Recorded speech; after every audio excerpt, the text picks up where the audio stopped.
এই যে দেখতে এসছে পুচকুকে আমার সুন্দরী কমলা আমার বন্ধু। হ্যাঁ, এই যে দেখো কত গোলাপ নিয়ে এসছে পুচুর জন্য। ঠাকমা জামা কিনে ধুয়ে ক্লিন করে পাঠিয়ে দিয়েছে, দেখো কি সুন্দর। এক রাশ দ্বন্দ্ব, দ্বিধা, ভয়, সাহস সব কিছু নিয়ে আজকের সকালটা শুরু হয়ে গেছে বন্ধুরা। এবার তোমরা ভাবছো যে দিদি কি বলছে। হ্যাঁ, দিদি এই জন্যই বলছে কারণ দিদি কালকে হসপিটালে অ্যাডমিট হবে। তো বন্ধুরা, ভিডিওটা আমি অনেক দিন আগেই ক্লিপসগুলো তুলে রেখেছিলাম, কিন্তু ভিডিও এডিট করতে পারিনি। তোমরা তো জানো যে আমাকে হসপিটালে অ্যাডমিট হতে হয়েছিল। তো এটা হচ্ছে সেই ক্লিপসগুলো যেগুলো আমি তোমাদের সাথে এখন আউট ভয়েস দিয়ে শেয়ার করতে চলেছি। তো যাই হোক, সব কিছু তোমাদের সাথে বলবো, তোমাদের শেয়ার করব। তো অবশ্যই পুরো ভিডিওটা দেখো, আর চ্যানেলে যদি নতুন হয়ে থাকো অবশ্যই চ্যানেলটিকে সাবস্ক্রাইব করে নিও। আর অনেক অনেক স্বাগত তোমাদের দিদির এই আমার ছোট্ট আশা চ্যানেলটিতে। তো অবশ্যই অবশ্যই দিদির সাথে থেকো, দিদির পুচকুটার সাথে থেকো, আর তোমাদের অনেক অনেক গুড উইশেস দিও, ভালোবাসা দিও আমার জন্য এবং আমার পুচকুর জন্য। তো যাই হোক, তখনও পুচকু আমার হয়নি এই ভিডিও ক্লিপসগুলো যখনকার। তো সকাল সকাল উঠে পড়েছিলাম, উঠে নানান রকম কাজকর্ম যতটা আমার করার করে নিয়েছিলাম। আর এই যে দেখছো ফ্রিজ থেকে এখন শাকসবজিগুলো বার করে ফেলেছি, এগুলো আমি এখন মায়ের কাছে দেব, মানে আমার শাশুড়ি মায়ের কাছে। তো শাশুড়ি মা এগুলো কেটে কুটে রান্না করবে, কারণ শেষ দিন বুঝতেই তো পারছো শরীরটা আর দিচ্ছে না। আর প্রচণ্ড কষ্ট হচ্ছে, তল পেটের দিকে প্রচণ্ড কষ্ট হচ্ছে, প্রচণ্ড ভারী অনুভব হচ্ছে, আমি হাঁটতে পারছি না ঠিক করে। তো খুবই কষ্ট হচ্ছে বন্ধুরা। তো দেখো আমার শাশুড়ি মা সমস্ত সবজি টবজি কেটে নিচ্ছে। আর কালকে সকাল সকাল আমাকে অ্যাডমিট হতে হবে, 10টার মধ্যে ডক্টর বলেছে হসপিটালে পৌঁছে যেতে। তো সেই জন্য মনের মধ্যে সাহসও আছে, ভয়ও আছে, আনন্দও আছে, সব কিছু মিলেমিশে আমার একাকার হয়ে গেছে। মানে ওই যে ছোট্ট পুচকুর মুখটা দেখবো, সে কি হবে, ছেলে হবে না মেয়ে হবে, দেখতে কেমন হবে, আমার ওটির এক্সপিরিয়েন্সটা কেমন হবে, আমি সুস্থ থাকবো তো আমার বাচ্চা, মানে সে নানান রকম কথা চিন্তা মাথার মধ্যে ঘুরছে। তো যাই হোক, আমার শাশুড়ি রান্নাবান্না করবে এখন। আর এখন এই যে দেখো পরের দিনকে সকালবেলায় আমি সেরকমভাবে তো ভিডিও করতে পারিনি, তোমার দাদা কিছু ভিডিও তুলে রেখেছিল সেগুলো। তো অ্যাডমিট করানো হয়ে গেছে আমাকে, এই যে দেখো আমি এখন বেডে শুয়ে আছি, আমাকে বেড দিয়ে দেওয়া হয়েছে। আর আমাকে তোমাদের দাদা কেবিনে রাখবে ভেবেছিল, কিন্তু হসপিটালটা যেহেতু মানে ফাঁকাই ছিল, মানে জেনারেল বেডগুলো ফাঁকাই ছিল, নার্সিংহোমে হয়েছে আমার। আর হচ্ছে খুবই মানে খুবই ভালো আর কি জায়গায়। তো সেই জন্য তোমাদের দাদা আর সেরকমভাবে আমাকে মানে জোর দেয়নি যে কেবিন নিতেই হবে, বা আমিও জোর দিইনি যে কেবিন নিতেই হবে।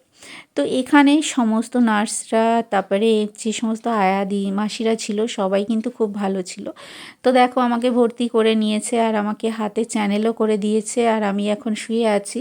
আর কিছু রিপোর্টস যেটা মানে মিসিং ছিল, তো সেই জন্য তোমাদের দাদা এখানে নার্সদের সাথে সেইটা নিয়েই কোঅপারেট করছিল, বা সমস্ত কিছু পিডিএফ ছিল সেটা বার করার চেষ্টা করছিল বাকি রিপোর্টসগুলোর জন্য। কারণ সমস্ত ডকুমেন্টস তো দরকার হয় না ওটিতে যাওয়ার আগে। তো খুবই ভয় লাগছিল, খুবই আনন্দ হচ্ছিল। আর আজকে আমার ওটি ছিল হচ্ছে বিকেল 5টার সময়। তো এখন আমি 10টা সাড়ে 10টার মধ্যেই ভর্তি হয়ে গেছি। আর এখন হচ্ছে সেই সময়টা বন্ধুরা, বিকেল 4:30 বাজে, 4:30 না 4:15 বাজে, তখন আমাকে রেডি করা হচ্ছে ওটিতে নিয়ে যাওয়া হবে বলে। আর আমার বাড়ির লোকজনও আছে এখানে, আমার হাজব্যান্ডও আছে, মানে তোমাদের দাদাও আছে।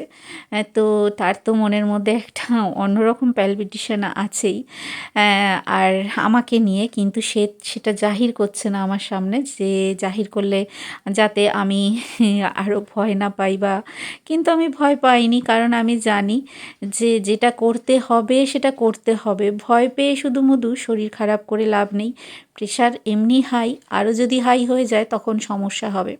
তো সেই জন্য নিজেকে নিজে বুঝিয়ে রেখেছিলাম যে কিছু নয়, কিচ্ছু হবে না, যা হবে ভালোই হবে। আর বড় মার আশীর্বাদ, মা মনসার আশীর্বাদ তো আছেই আমার সাথে। তো তাদের ভালোবাসা, তাদের আশীর্বাদ এটাই আমার কাছে অনেক বড় পাওয়া। তো আমার বাবা আমাকে দূর থেকে মানে হাত দিয়ে আশীর্বাদ করছে যে ভয় পাওয়ার কিছু নেই। আর দেখো আমাকে ওটিতে ঢোকানো হচ্ছে। আর ওয়েট কিন্তু আমার প্রচুর বেড়ে গেছিলো, সেই জন্য একটু সমস্যা হয়েছিল। আর এটা দেখো পরের দিনকে সকালবেলায় তোমাদের দাদা দেখতে এসছে। তো সেই সময়ে একটা ছোট্ট ক্লিপস নেওয়া হয়েছিল, তোমাদের দাদাই নিয়েছিল, তো সেটা আর কি। তো আমাদের ছেলে হয়েছে না মেয়ে হয়েছে সেটা তোমাদের তো অবশ্যই জানাবো। আর এই যে দেখো তার ঠাকমা তার জন্য ছোট্ট ছোট্ট জামা পাঠিয়েছে হসপিটালে। তো সেটাই তোমাদের দাদা আমাকে দেখাচ্ছে যে দেখো তার ঠাকমা জামাকে ভালো করে ধুয়ে ক্লিন করে ডেটল ফেটল দিয়ে পরিষ্কার করে জামা পাঠিয়েছে। তো তার ঠাকমা খুব খুশি। আর আমাদের ছেলে হয়েছে না মেয়ে হয়েছে তোমরা কি জানতে চাও? যদি জানতে চাও একটা কমেন্ট করো দিদিকে, ঠিক আছে? তো অবশ্যই তোমাদের বলবো, কারণ এখনও আমার আতুর ফাতুর কিছু কাটেনি, তো সেই জন্য মুখটা দেখাতে পারবো না, দেখানো উচিত নয়, বা পারিবারিক দিক থেকেও দেখানোর পারমিশন নেই, সেই জন্য দেখাচ্ছি না। তো দেখো বিকেলবেলায় সবাই এসছে, আমার মা, আমার বন্ধু এসছে আমার পুচকুকে দেখতে। তো সে তো খুব খুশিতে আনন্দে আত্মহারা।